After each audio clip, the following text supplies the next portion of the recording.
자, 그렇다면은 이제 다시 메인 그러니까 우리의 주된 초점이 메인 함수를 살펴보도록 하겠습니다.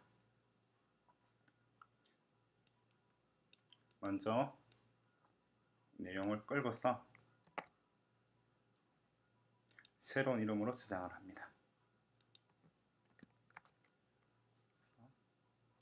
메인 점 지금이 C4죠, 그러니까 C4.C로 저장을 해보겠습니다.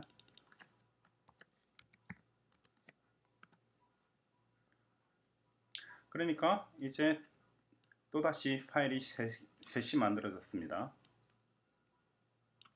각각의 파일의 용도를 보죠.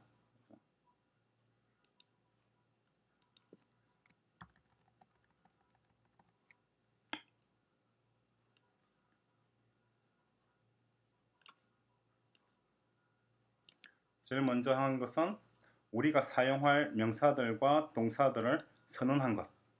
이제 우리가 이런 단어를 사용하겠다고 큰 소리로 선언하는 거죠. 선언하여 .h라고 하는 파일로 저장을 했습니다. 이름에다가 헤드라고 하는 말을 집어넣었는데 여러분들이 실제 프로그래밍 할 때는 이런 이름을 쓸 필요가 없어요. 이것이 단지 지금 공부하는 중이니까 이것이 헤드 파일이라고 하는 것을 알려주기 위해서 헤드라고 하는 이름을 집어넣었을 뿐입니다. 두 번째는 이제 이 동사들의 어떠한 동작을 수행하는지, 그죠? 그것을 우리가 이렇게 별도의 파일로 저장하였습니다. 이름을 implementation.c라고 적었는데 마찬가지로 이것이 이제 이러한 종류의 파일을 우리는 implementation 파일이라고 부른다는 것을 여러분들에게 제가 설명드리기 위해서 파일 이름을 implementation을 집어넣은 거지, 여러분들이 나중에 직접 코딩할 때 여러분들도 이러한 종류의 파일에다가 이름을 implementation을 집어넣으란 의미는 아닙니다. 그렇게 넣으면 안 돼요. 유치하잖아요. 그죠? 자, 선언할 때는 뭘 하는지 잘 볼까요? 선언할 때는 우리가 어떠한 종류의 데이터를 사용할 것이다. struct라고 하는 데이터 타입을 우리는 정의를 했고, 그리고 이러한 데이터 타입의 이름을 우리는 송이라고 이름을 붙인 거예요. 그럼 이제 앞으로는 송이라고 하는 이름은 우리가 인티저나 플롯을 선언해서 변수를 선언해서 사용하는 것과 동일한 방식으로 사용할 수가 있는 거죠. 그러니까 이건 우리가 만든 데이터 타입이 되는 거예요. 인티저나 플롯은 C 언어 자체가 가지고 있는 데이터 타입이고, 이건 우리가 만든 데이터 타입.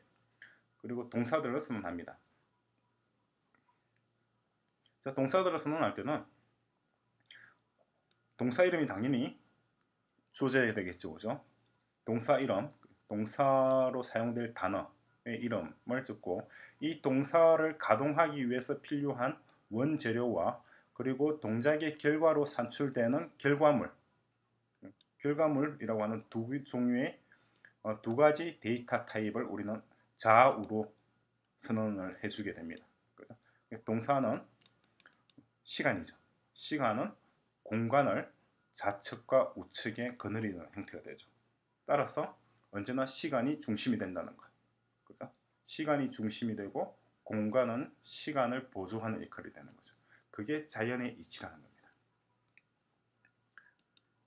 자, 선언하는 내용, 동사들을 우리가 자세하게 풀어줬는데, 이때 선언할 때만 우리가 이렇게 데이터 타입, 그러니까 이 메이크송이라고 하는 데이터 타입은 어떠한 종류의 데이터를 원재료로 하여 어떠한 종류의 데이터를 결과물로 낸다고 적어주는 거지, 실제 프로그램을 작성할 때는 이러한 좌우 데이터 타입 이름을 이렇게 적어주진 않습니다. 그럼 실제 프로그램을 보죠. 자, 이것이 실제 프로그램입니다.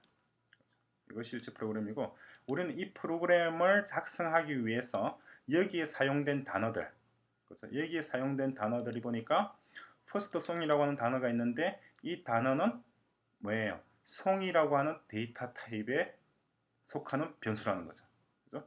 따라서 first song이라고 하는 변수소에는 뭐가 들어가냐니까 송이라고 하는 구조물이 들어간다는 의미가 됩니다. 이제 이렇게 알려주는 이유는, 이렇게 알려줌으로 해서 컴퓨터는 미리 이 first song이라고 하는 데이터 타입의 변수가 아니죠. first song이라고 하는 변수가 메모리 공간에 차지할 공간의 크기를 결정해 두게 되는 거예요. 그게 컴파일 과정이에요. 그렇죠?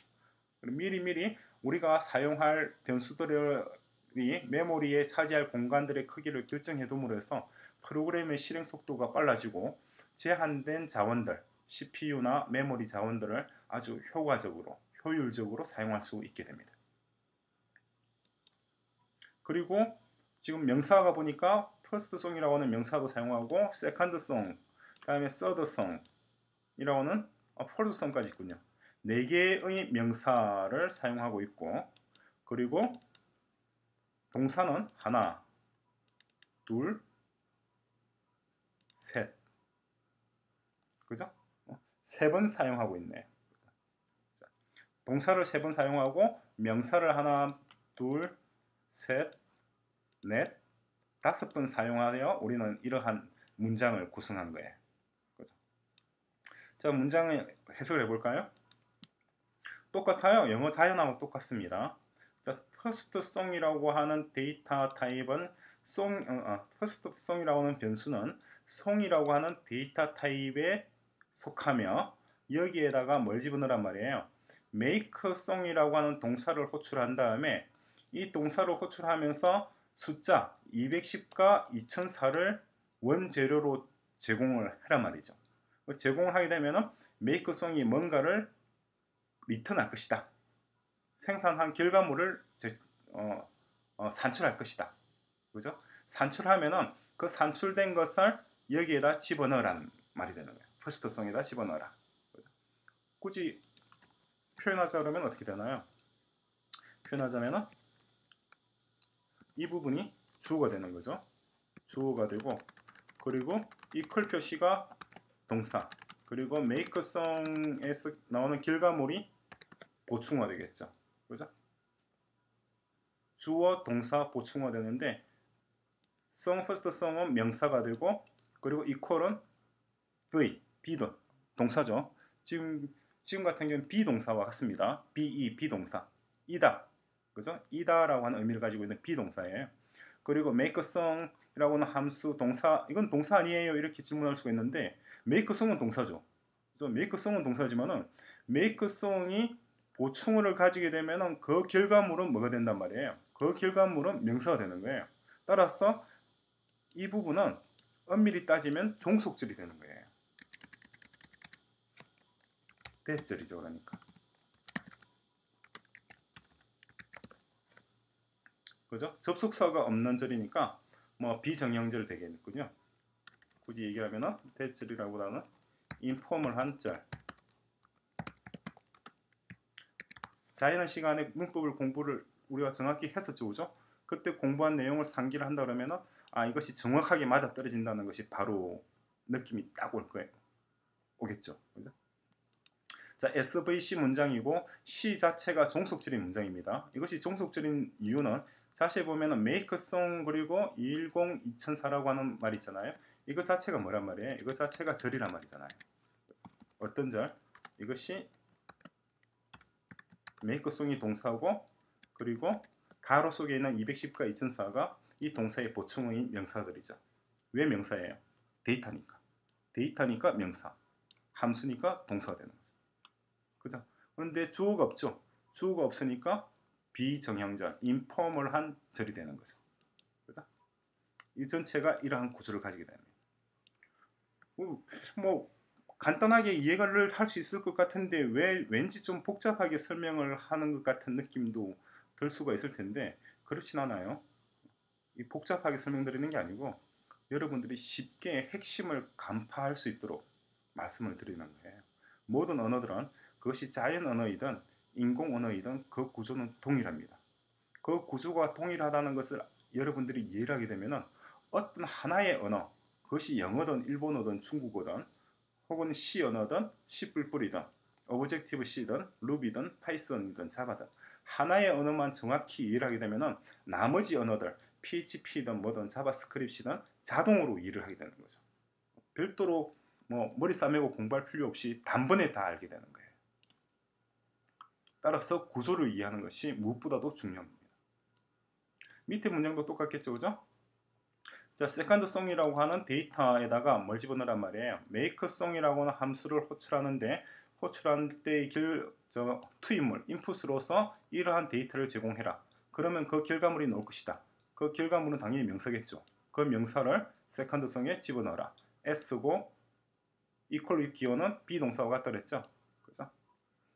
그리고 를 집어넣으라는 거죠. SVC 문장입니다. 가장 많이 쓰이는 문장이 SVC예요. SVC이고 equal 기호가 가장 많이 쓰이죠. equal 기호는 비동사라고 말씀드렸잖아요. 실제 자연어에서도 어떻게 되나요? 자연어에서도 비동사가